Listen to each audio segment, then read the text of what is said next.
Stephan Media. Nice of you all to join me again. Merry Christmas, by the way. Merry Christmas 2025. How y'all doing out there?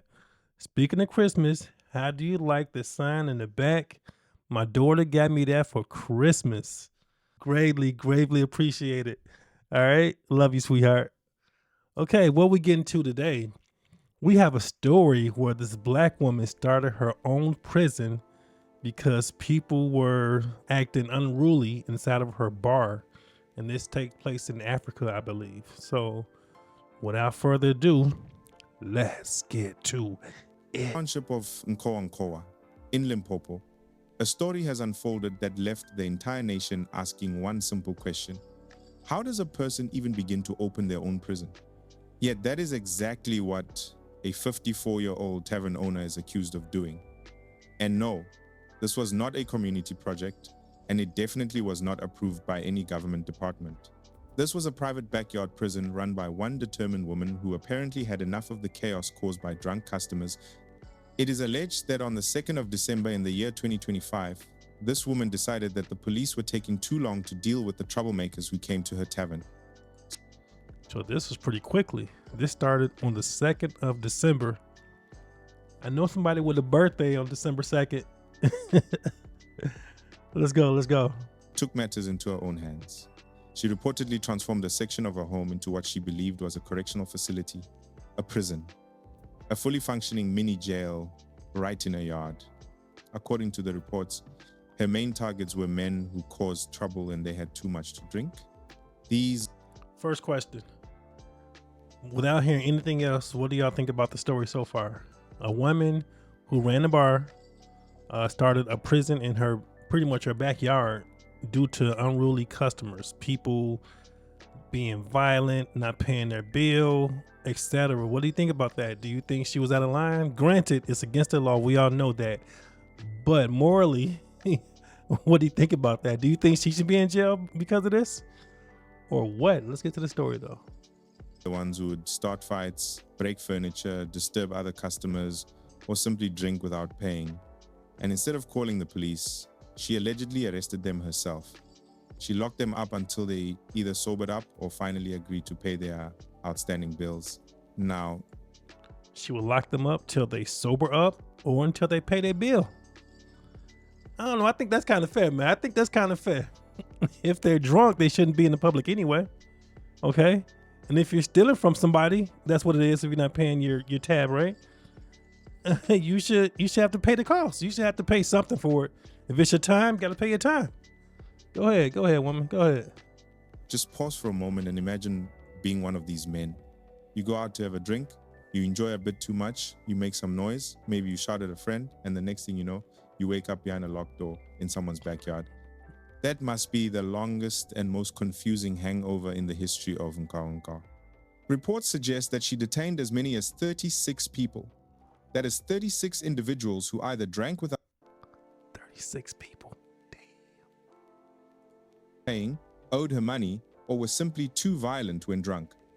And yes, this included people who picked fights, people who caused scenes, and people who seemed to believe that the tavern was operating on a drink now, pay one day when you feel like it system.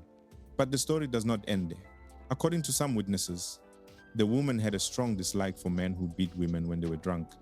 And for those ones, she had zero patience.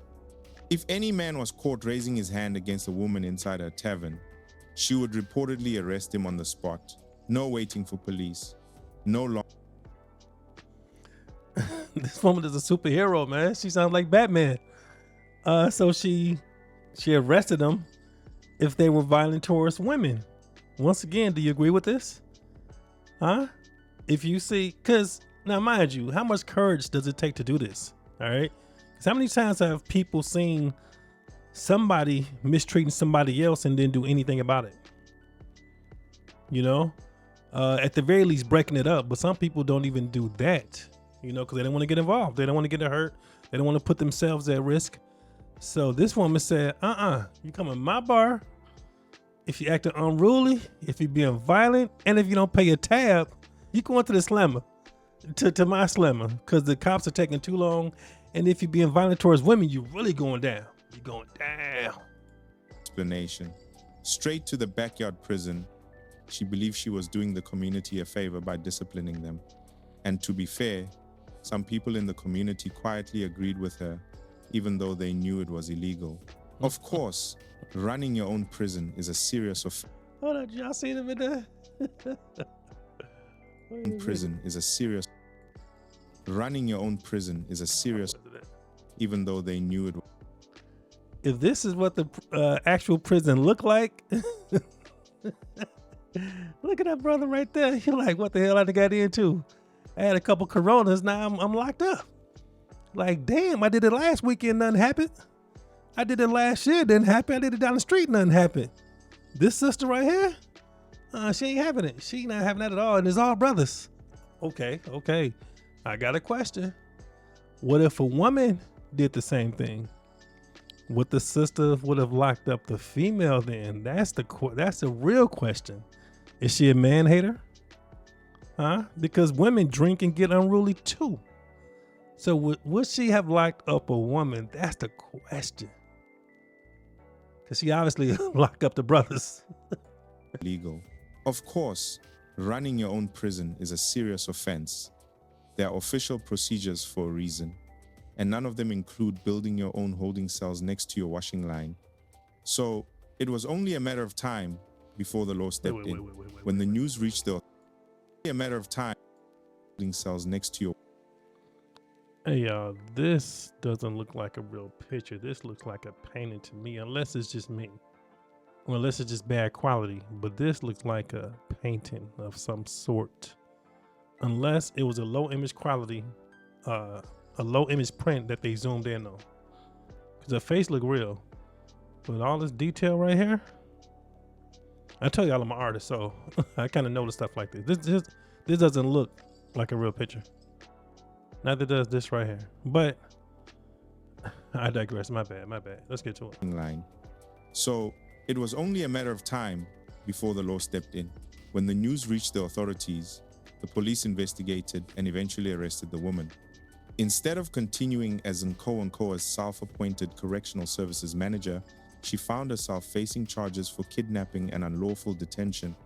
The whole situation left many people torn between shock, disbelief, and a bit of unexpected humor. Some locals could not believe a 54-year-old woman had the courage, or maybe the stubbornness, to run a prison at home. Others joked that she was the only prison warden in Limpopo who accepted alcohol debt as bail. But jokes aside, the case raised important questions about safety, alcohol abuse, community frustration, and the responsibilities of business owners. Behind the humor, there is something serious to consider. This woman was running a tavern where violence, unpaid bills, and drunken behavior had become daily problems.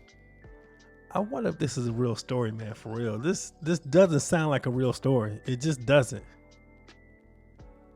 I don't know, man. I don't know. If it's not real, hey, somebody was very creative in creating this. Instead of closing shop or waiting endlessly for police responses, she chose a drastic and completely illegal solution.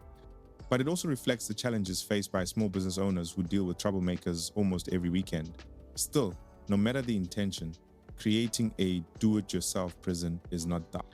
Maybe it's a real story, but these aren't the real. Some of these images, like maybe that wasn't really her. Maybe that's just an actor. Maybe it is a real story, but these images, no, I'm not buying it. South Africa already has official police stations, official prisons, and official ways of reporting crime. A backyard jail is definitely not part of any legal system. As the legal process continues, people are still talking about the case. Some say she is wrong and should face the full consequences. Some say she is a hero who acted when no one else would. And others, well, they are just shocked that 36 grown men allowed themselves to be locked up by one woman with a strong voice and a very serious face. Whether you see her as a strict community enforcer, a frustrated business owner, or a woman who simply took things too far, one thing is certain. This is one of the strangest stories to come out of Limpopo in recent years. A story that reminds us that no matter how wild life gets, justice must remain in the hands of the law, not in the backyard of an angry tavern owner. And that is the unbelievable case of the Limpopo woman, who allegedly operated her own prison. Limpopo. A story that leaves us wondering what other surprises South Africa still has in store. So what do y'all think about that story? The story of the Limpopo woman. Now let's assume it's a real story, because I don't know if it's real or not, because I didn't do a deep research on it. But if it was real, what do you think about that? Do you think she went too far on protecting her business and making sure people aren't just getting away scot-free with theft? So what do you think about that? Like, if somebody, let's say somebody damaged your property, somebody steals from you, etc., do you think if the cops aren't responding fast enough that you should be take matters into your own hands, per se? Do you think it should be legalized for you to discipline and or lock up somebody by any way that you deem necessary if they're stealing from you? I'm not gonna lie. People haven't stolen from me a lot, but it has happened in the past. Like my car's broken into before, a long time ago. I had sounds and stuff like that. And that's one of the worst feelings in the world, to where you work hard, you buy your stuff, your equipment, in anything. You buy it, you own it, and it gets stolen from you. Let alone having a business, It's not easy running a business. And for people to take advantage of it and steal from you, or make it to where you having a hardship now, where you're trying to fulfill your duty by having an outlet, a store, or a bar, or anything along those lines. Do you think it's right?